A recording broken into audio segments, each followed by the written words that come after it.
Bem, eu estou com o meu componente aqui aberto e eu vou fazer o seguinte: eu tenho aqui o nome dele, é o mesmo nome em minúsculo que se encontra no arquivo de script.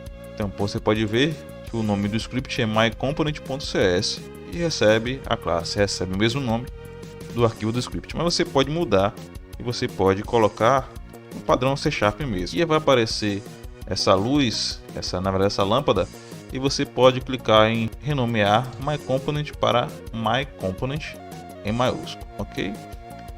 Aqui nós iremos entender um pouco mais da necessidade do atributo EntityComponent. Nós vimos aqui que você pode colocar um ID único para o componente. Aqui eu até deixei com chaves, não é com chaves. Você pode colocar um ID único para o componente. Então aqui nesse atributo que você coloca acima da classe myComponent ou da sua classe personalizável, nós temos outras opções. Então você pode colocar, por exemplo, category igual. Aí você vai especificar qual é a categoria desse componente. Você pode colocar, por exemplo, que o componente é na categoria geometria. É um componente de geometria, é um componente de som, é um componente de personagem. Você pode informar a categoria do seu componente. Essa categoria irá aparecer lá na CryEngine. Quando você abrir, você pode colocar o componente dentro de um grupo específico. Assim é a categoria. Temos também a descrição. Então você pode colocar aqui description igual e você pode descrever o componente. Eu descrevi o componente como um componente de teste. Vou colocar a vírgula aqui. Nós temos também o ícone e nós temos um nome. Vou colocar aqui o nome, name igual, e você pode colocar um nome para o seu componente. Não sei se você reparou, na última aula nós vimos o nome do componente lá na CryEngine como myComponent, tudo minúsculo. Aqui você pode definir um novo nome para ele para aparecer na CryEngine. Então eu vou colocar aqui componente ou comp test. Assim deve aparecer na CryEngine, em vez de myComponent, aparecer comp test. Assim nós iremos identificar o componente desse jeito. Eu vou aumentar mais um pouco aqui o zoom para ficar melhor de vermos. Então nós temos também dois métodos que já nos foi colocado aqui, onGameplayStart e onUpdate. Além desses métodos, você terá outros que você pode observar ao digitar a palavra-chave override. E aqui nós temos mais alguns métodos que podem ser implementados na sua classe EntityComponent, como onCollision, ou um editor GameModeChange, onEditorUpdate, onRind, onInitialize. Aqui na sua classe de entidade personalizável, esses métodos são da classe EntityComponent que você pode sobrecarregar. Outra coisa importante é que o componente ele é atrelado a uma entidade. Então, as ações, o que irá ocorrer, a física do jogo é feita na entidade e o componente vai gerenciar ou vai receber as ações que estão ocorrendo na entidade. Bem, nós sabemos que o componente está atrelado a uma entidade base. Então, essa entidade vai ser a proprietária do componente. Tudo o que acontecerá na entidade. O efeito de física, de rotação, de movimentação ocorrerá na entidade e você pode obter esses valores da entidade. Então o componente acessa esses valores da entidade. Então, para você saber o que está acontecendo na entidade em que o componente está atrelado, você pode acessar a propriedade Entity. A propriedade Entity faz parte da classe EntityComponent e ela também é a classe Entity. Então eu tenho aqui a classe Entity, certo? Então a propriedade Entity faz parte da classe, ou melhor, é um objeto da classe Entity, tem o mesmo nome. Se você clicar aqui em Entity Component e clicar em ir para a definição, nós temos aqui a propriedade Entity, certo? Que é da classe Entity, entidade.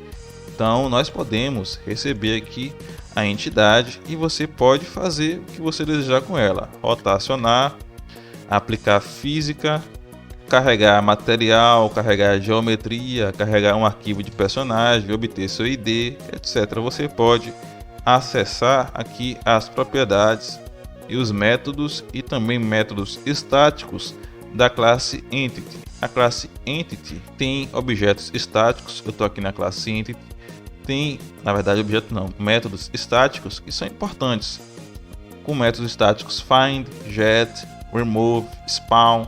Você pode fazer outras ações, como encontrar uma entidade pelo nome, encontrar ou obter uma entidade pelo ID, remover a entidade, colocar a entidade ou fazer criar uma nova entidade em um determinado local com o nome, com a posição, com a rotação, criar uma entidade com um componente.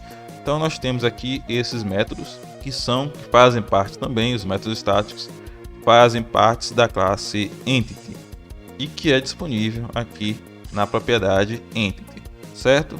Então você pode acessar a entidade que está sendo gerenciada pelo componente através da propriedade Entity. E agora nós iremos ver outro atributo, que é o atributo de propriedade.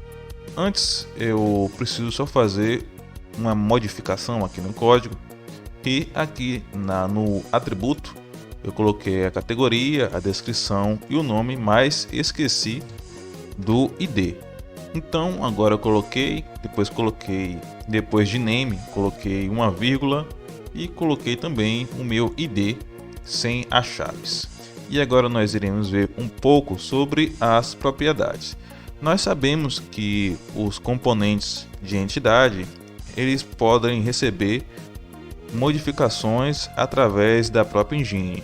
Então, através de um componente, você pode selecionar uma geometria, um skin, você pode buscar uma animação, você pode informar valores de inteiros, ponto flutuante, uma string. E isso é bem simples de se fazer através do código C#. Na sua classe de componente, você pode criar uma propriedade e essa propriedade pode receber um atributo especificando que ela será visível na engine para modificação. Então esse atributo, essa propriedade, será modificada ou pode ser modificada através da engine. Por exemplo, eu vou criar aqui uma propriedade. Agora eu irei criar uma variável para essa propriedade. Na propriedade nós iremos receber, ou melhor, passar a variável e também receber um valor a ser adicionada à variável. Então eu tenho aqui a propriedade e uma variável. Na propriedade eu vou colocar no acesso get a minha variável. E no acesso set eu vou colocar que minha variável recebe um valor string, e eu vou modificar a entidade através desse valor.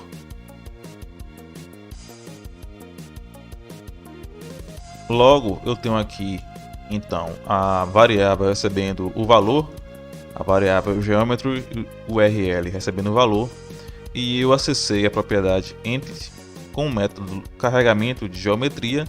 Então a entidade irá carregar a geometria. Aqui você pode informar um slot para a geometria, eu coloquei o slot 0 mesmo, e aqui eu estou informando o caminho da geometria ou arquivo de geometria. Para essa propriedade ser exibida lá na CryEngine, eu tenho aqui o seguinte atributo.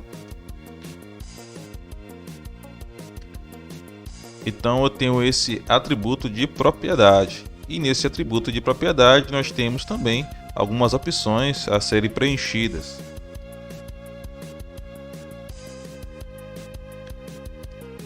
Eu tenho aqui a opção type, que eu vou informar o que essa propriedade irá receber. Então eu tenho a numeração entity property type, e aqui eu posso definir, eu vou receber um action map.